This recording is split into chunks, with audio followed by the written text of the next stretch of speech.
Assalamualaikum warahmatullahi wabarakatuh. Saudaraku yang dimuliakan Allah Subhanahu wa taala. Allah Subhanahu wa taala berfirman di dalam Quran surat Al-Maidah ayat 97, Ja'alallahu al-Ka'bata al-Baital Harama qiyamal linnas. Allah telah menjadikan Ka'bah, rumah suci itu, sebagai pusat peribadatan dan urusan dunia manusia.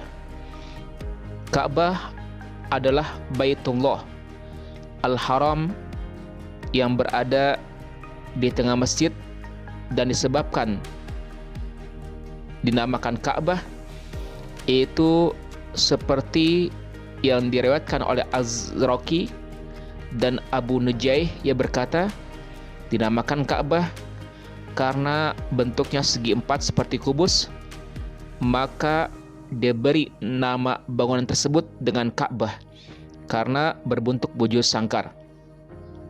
Ikrimah dan Mujahid rahimahullah juga mengatakan hal yang sama. Disebut dalam bahasa Arab burdun muka'bun, artinya kain muka'af bila dilepat persegi empat. Ada yang berpendapat dinamakan Ka'bah karena ketinggiannya dan berdiri menjulang. Juga dinamakan Bait al-Atiq yang berarti rumah yang terbebaskan karena Allah Subhanahu wa taala membebaskannya dari tangan kekuasaan para orang-orang yang zalim. Abdullah bin Zubair radhiyallahu an meriwayatkan dari Nabi Muhammad sallallahu alaihi wasallam bahwa beliau bersabda, innama summiyal baitul atiq li'annahu lam yazhar alaihi jabbarun. Dinamakan bait al-atiq karena Allah Subhanahu wa taala tidak memberikan para pemimpin zalim menguasainya. Pembangunan Ka'bah. Ka'bah dibangun lebih dari sekali. Yang populer bahwa Ka'bah dibangun 5 kali. Pertama, dibangun oleh para malaikat Allah Subhanahu wa taala. Kedua, dibangun oleh Nabi Adam alaihissalatu wassalam. Ketiga, dibangun oleh Nabi Ibrahim alaihissalatu wassalam. Keempat, dibangun oleh bangsa Quraisy pada masa jahiliyah, dan Nabi Muhammad SAW ikut andil membangunnya. Saat itu umur beliau 25 tahun. Kelima, dibangun oleh Ibnu Zubair radhiyallahu an. Nabiullah Ibrahim alaihissalam dan Ismail alaihissalam membangun Ka'bah. Ketika Nabi Ismail alaihissalam lahir dari rahim ibunya Hajar, rasa cemburu Siti Sarah bertambah dan dia meminta Nabi Ibrahim Khalilullah membawa jauh Hajar dari hadapannya. Lalu Allah Subhanahu wa taala mewahyukan kepada Nabiullah Ibrahim alaihissalam agar membawa Siti Hajar keluar dari Palestina menuju Mekah al-Musyarrafah. Lalu Nabi Ibrahim alaihissalam membawa istri dan putranya menempuh perjalanan jauh hingga sampai di suatu daerah yang sekarang dikenal dengan Mekah. Lalu menempatkan mereka di sana.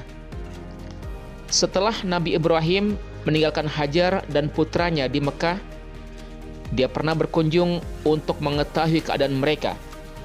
Dalam salah satu kunjungannya, Nabi Ibrahim menemui putranya Ismail alaihissalatu wassalam sedang mengasah anak panahnya di bawah sebuah pohon yang rindang di dekat Zamzam. Tatkala Ismail alaihissalatu wassalam melihat ayahnya, dia langsung berdiri menyambutnya. Lalu mereka berpelukan, layaknya seorang putra kepada ayahnya dan ayah kepada putranya. Kemudian Nabi Ibrahim alaihissalatu wassalam berkata, wahai Ismail, sesungguhnya Allah Subhanahu wa taala memberiku perintah.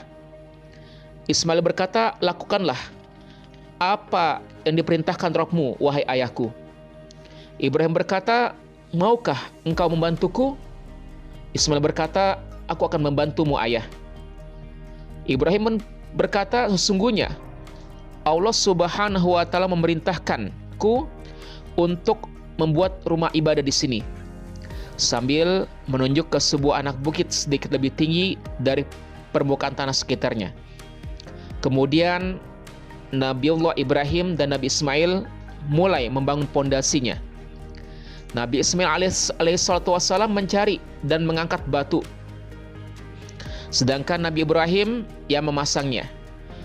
Hingga dinding bangunan mulai tinggi, Nabi Ibrahim mengambil batu yang sekarang dikenal dengan makam Ibrahim, lalu meletakkannya dan berdiri di atas batu tersebut untuk memasang batu di bagian atas, dan Nabi Ismail memberikan batu dari bawah.